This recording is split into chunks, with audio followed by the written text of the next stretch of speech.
तो हर जवानी लागो जवानी लागो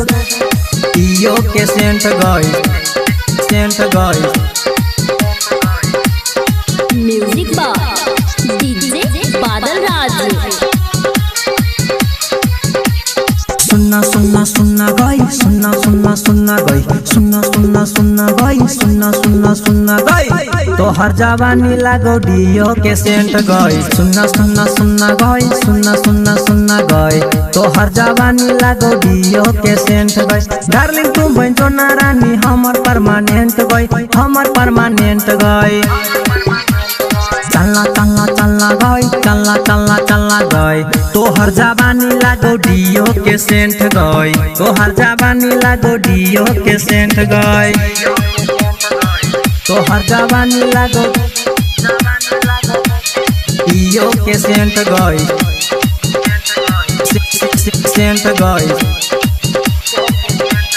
चांदनी जहन बिंदिया तोहर नैना कटारी लागो यहीं से सब छोरा तोरा पीछा पीछा भागो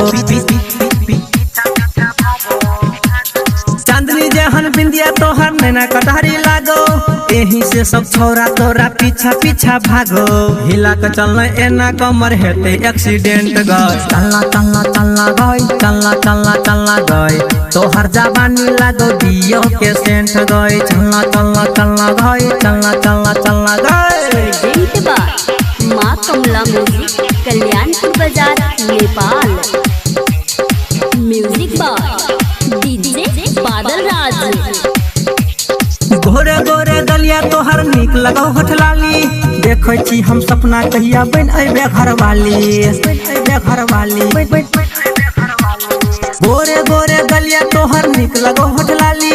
देखै छी हम सपना कहिया बन अइबे घरवाली हाई वोल्टेज तोहर जवानी मारे छौ करेंट गई सुन्ना सुन्ना सुन्ना गई सुन्ना सुन्ना सुन्ना गई हाई वोल्टेज तोहर जवानी मारे छौ करेंट गई डार्लिंग तू बनो ना रानी हमर परमानेंट गई